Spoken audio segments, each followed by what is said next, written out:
Hello, BookTube. I've got a little mail for you today on a bright, sunny, clear winter Tuesday, where poor California is still getting flooded with rain, one massive storm after another, and a lot of the west of the United States is getting bombarded in snow. I have seen snow totals for the Sierra Madres that are unbelievable. 8 feet of snow. That's just incredible. With more to come. It looks like this atmospheric river that's drenching California is going to keep doing that for quite some time. So, of course, my main question is, how is this going to affect me? How is this going to affect Boston? And I have a feeling that I know. I think that the few remnants of these big rainstorms that are hitting the West Coast that manage to make it across the country and especially over the Appalachian Mountains and hit the East Coast are going to be weak rain. And what I see coming after that, I could be wrong. Long-range models are always iffy. But it looks to me like after that rain, and it might be a little mixed rain or snow in northern New England, it looks like after that, for a considerable stretch of time, maybe the whole of January, it's going to be as warm as spring in New England, with no hint of frost, of cold, of snow, of ice, of anything like that. We shall see. But we have some mail in the meantime. Beautiful, beautiful day. A day that cries out for dog walks with my little bee. Oh, baby, they want to see your face. No? You're busy exploring the outside world. Oh. We will go on dog walks, and she will enjoy it. We had a weird experience yesterday. On one of our dog walks, we were in a little park. There's a pretty little park that we sometimes go to. And we were walking that park, just enjoying it. Frida and I enjoy each other's company so much, so we really don't need much else. She will scream at humans to pet her, to fuss over her. She doesn't ask them nicely. I've told her many times, if you just wag your little butt and walk up to them, you'll get your results a lot more predictably than if you scream and growl at people. Most people associate a dog who's screaming and growling at them with a hostile dog. So I've tried to get that through my baby's head. It doesn't ever work. People just find it adorable because she's 10 pounds, so she's not much of a danger to them anyway. But yesterday we encountered a dog walker walking two big dogs. Two big black mutts, one short-haired, one long-haired. And that ordinarily doesn't work well with Frida. She's not hostile at all. She's not aggressive at all. But she likes to let other dogs know they're standing, and especially likes that with bigger dogs. She likes to make sure they know that she's in charge. She's the boss. And most of them are okay with that because, as you've heard many times, it's not the size of the dog in the fight. I can attest. That is absolutely true. I would argue that that's also true in all mammalian societies. It's not always the biggest. There are elements involved that have nothing to do with physical size that will determine who is in charge. And she is in charge. The only time that dog encounters ever really go bad is when she encounters another dog who wants to be in charge. Most dogs aren't like that. Most house pets aren't like that. But even so, I was a little bit tense. You're thinking, oh, this isn't going to go well, baby. You're gonna mouth off to them, and they're not going to like it. So we're going to have to keep our distance. But she didn't mouth off to them. She just walked right up to them, without any kind of assertive uppityness in her body language. Not at all. None at all. And they didn't have any. So they just started sniffing each other and saying hi to each other and nosing each other's faces and nosing each other's butts. And the two of them came over to me, and I was squatted down, and I was smooching with them, and Frida ordinarily minds that. She didn't mind it this time at all. It was amazing. It was wonderful. It was like having a normal dog for a change. But anyway, let's look at the mail. We have 3 periodicals and 2 packages. The first periodical is the Martha's Vineyard Gazette, which came up just recently in one of my library tours. This is a broadsheet newspaper from the island of Martha's Vineyard off the coast of Massachusetts. There's a lovely snowscape there. And in the back we have the columns that everybody turns to, including the birding column. Look at that. Snowy owl, huh? They are always a fun thing to see on the vineyard. So that was the Vineyard Gazette. Then we had the New York Review of Books. Big packed issue of the New York Review of Books. I have to confess, although this is a packed issue, I didn't notice on the table, I haven't read it yet, I didn't notice in the table of contents a whole lot of things that specifically interested me. This will be an issue of the NYRB that I read for the fun of the writing rather than for the immediate identification with a piece. And the immediate identification with a piece comes, for me, those of you who are new to the channel, I am a book reviewer. I am a professional book reviewer. And the immediate identification of a piece for me comes, A, have I read the book? And B, especially have I reviewed the book? Have I written about it myself? And the other periodical is the New Republic.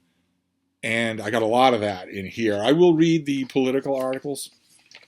I will certainly read the political articles. There's a long article in here that is virtually required reading. It's by a writer named George Black, who's really good, and it's about Patrick Leahy. That pretty much has to be read. But the book section here has a number of things that I have read and written about. The one, Ben Ehrenreich writes about David Quammen's new book, Breathless, which is his COVID book. Patrick Eber writes about the new biography of George Kennan. It's a hilarious piece of artwork. Kennan would have loved it. Look at this. That's supposed to be a young George Kennan. I guess it is. Or maybe it's Jason Statham.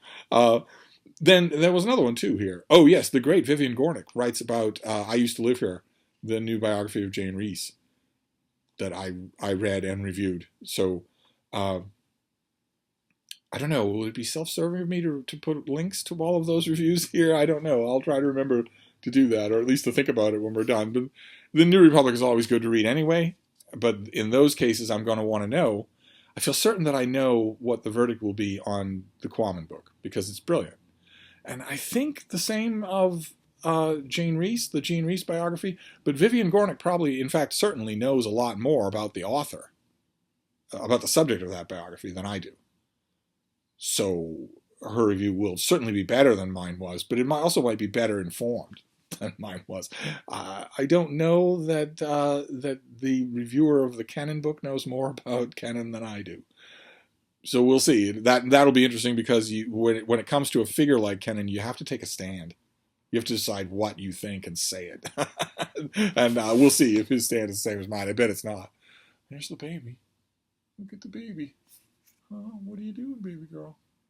Don't you want to look at your fans? No? Frida. Huh? No, baby? Oh, well. Can't control these things. Then we have the packages. Before the packages, there is another book. The Bean and I once again passed by a little free library, and once again I saw something that I wanted to take. And once again, the little free library looked like it wasn't ransacked all that often, so I didn't feel guilty. I found this from 2020, Utopia Avenue, David Mitchell's rock and roll novel, Utopia Avenue, which you can see the cover design has the inside of a 45 and then the grooves of a 45 going through it. It's the fictional story of a rock band. That I consider this the most disappointing David Mitchell that I've ever read. I liked it. I liked it a lot. It struck me as very similar to a few other novels like this. Like, for instance, The Song Is You, which was great and very similar to this. But all of them are sort of blown out of the water by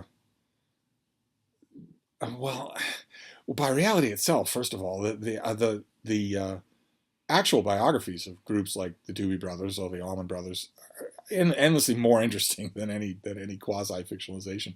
I think I ranked this pretty highly in the year that it came out, but the minute I saw it in this little free library, I thought, you should give this another try.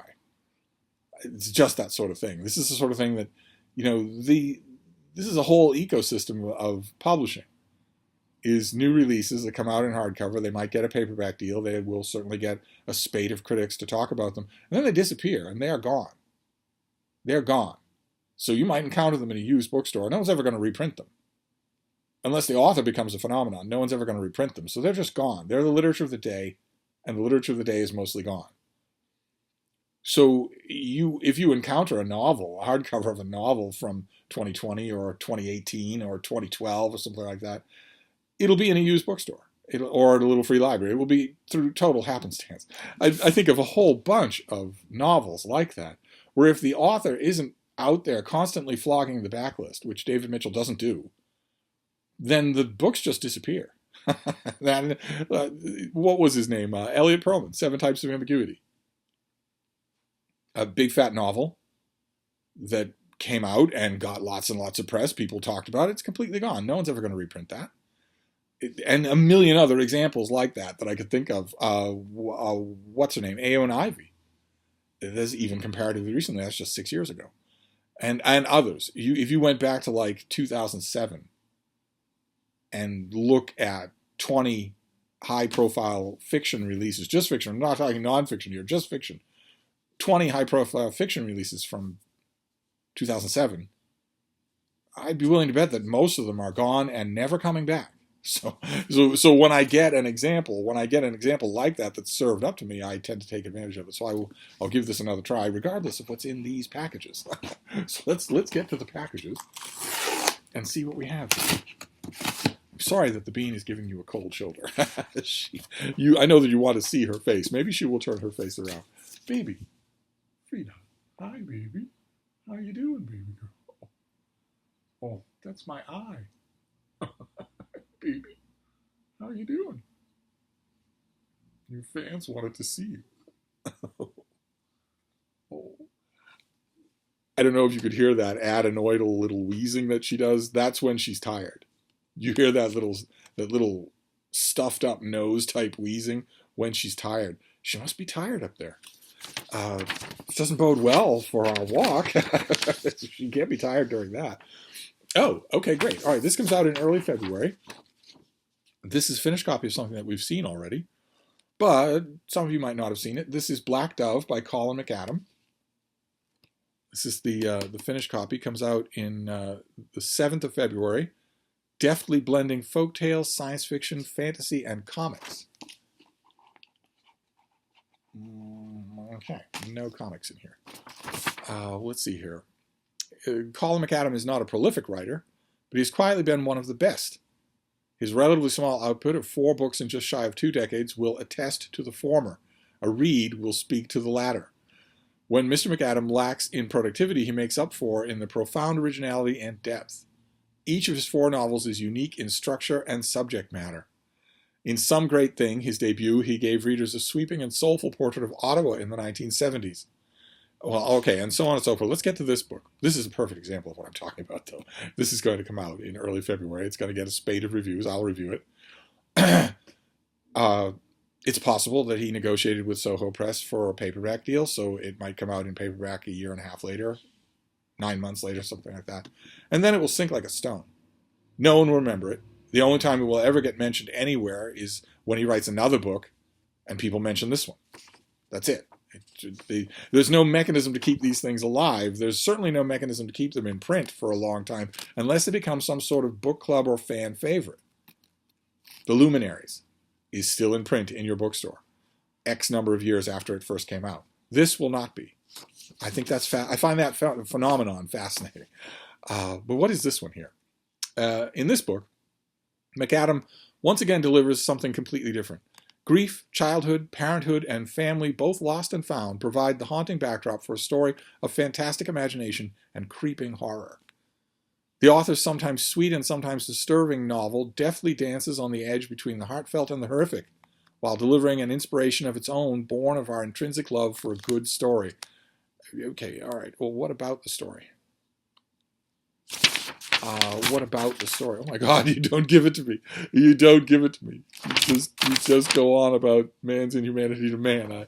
I loved it more than cats. I will see it over and over again. Well, okay. I think we went through this with the original. Let's see here. In a tall and narrow house on a stained and busy street lived 12-year-old Oliver and his father, a story-loving writer. Haunted by the ghost of his alcoholic mother, Oliver finds comfort in his father's impromptu tales of the Black Dove, an elusive flower that gives strength, and the girl who consumes it as she battles attackers and yearns for happier realms. Stories where lonely souls keep searching despite their losses and grief. Running from a bully one night, Oliver ducks into a junk shop owned by an enigmatic man. Soon, instead of hiding in the janitor's closet after school, Oliver spends afternoons in the shop, a cavernous place full of storied oddities and a hunter named Night, part panther, part hound, who proves to Oliver that the world holds invisible wonder. Oliver joins the shop owner in experimenting with the dangerous forms of genetic editing in a neighborhood where magic is real and the darker consequences of fantasies play out. Okay, well, we are a month away from this release, but I now have the finished copy, so it goes on the February shelf. And the next envelope is heavy. This could be another February finished copy, which is good. Now, 10th of January is about the time when I need to start thinking about beefing up the finished copies. Oh no, it's two advanced copies. That's why this was so heavy. What have we got here? All right, the first one is a paperback. It comes out in... I hear a siren. This comes out in early May. With a blurb by Gabriel Byrne, who is called the author of Walking with Ghosts. But isn't Gabriel Byrne an actor? Or wasn't he once an actor?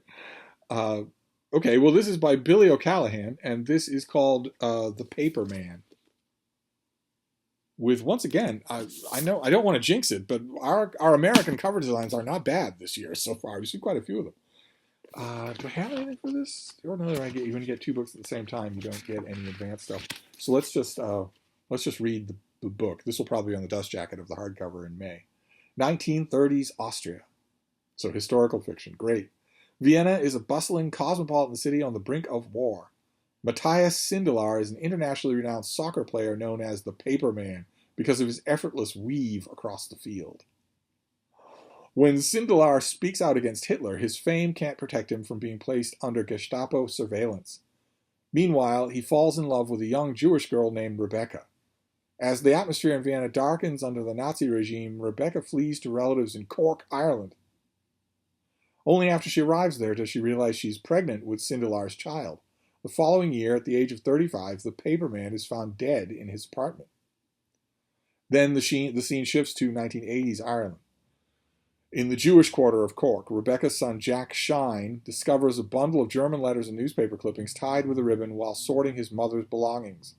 With the help of his German-speaking father-in-law, Jack translates the letters and attempts to piece together his family history and hopefully solve the mystery of his father's identity. And lethally, the back jacket informs me that this is based on real people and true events. And I say lethal because the real people and the true events connect with the Holocaust, which might mean that the author intends this book to be critic-proof. Since you're calling the character of Rebecca poorly drawn. Yikes! Read the room. Not a good look. This won't age well. I have all the documents. I can prove that she was just as boring in real life as she is in my book. I will see. It doesn't matter to me. If the author is trying to make the book critic-proof, doesn't matter to me at all. But The Paper Man. World War II fiction, interspersed with 1980s fiction. And what is this next one? This comes out in April. Oh my god. Okay, this is more historical fiction, a little bit closer to home even than County Cork. This is by Emily Franklin, and this is The Lioness of Boston. What on earth? Who is the Lioness of Boston? Oh no. Oh no, it's Isabella Stewart Gardner. Oh no. Okay. An evocative portrait of Isabella Stewart Gardner, a daring visionary who created an inimitable legacy in American art and transformed the city of Boston itself.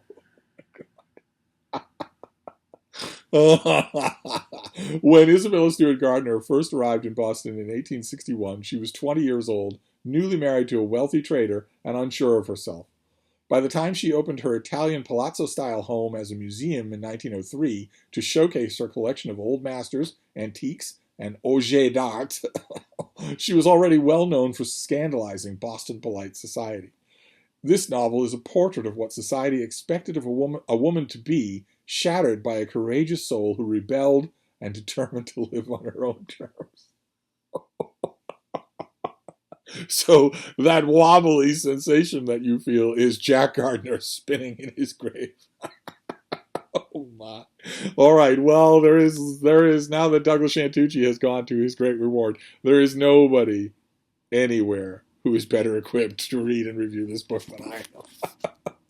That, I suppose, that winnowy thing there is supposed to be Isabella Stewart Gardner. It bears no resemblance to her at all. What a pretty thing, though.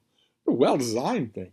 Boy, two goading historical fiction pieces, including a long novel about Isabella Stewart Gardner. Oh my, it was only a matter of time. Okay, fantastic. Fantastic. All right, well, this comes out in mid-April, but I am probably going to read it tonight. I'll read it a few times before I write about it. So we have all fiction this time around. What's the matter, baby? Aren't you striking a heroic pose? How's the baby been? Wanting to stretch your legs a little, are you? Oh, you still seem awful tired. You can't be tired, baby. We're going to go out and scream at people. You can't be tired while we're doing that. So we have The Lioness of Boston. Those of you who love the Gardner Museum or who love Gilded Age historical fiction, Boston fiction, this has it all.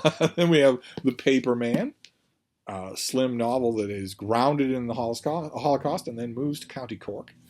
We have Black Dove by Colin McAdam, about a mysterious narrow house in a world where magic lives side by side with reality, and Blast from the Past, Utopia Avenue, which I will give it another try.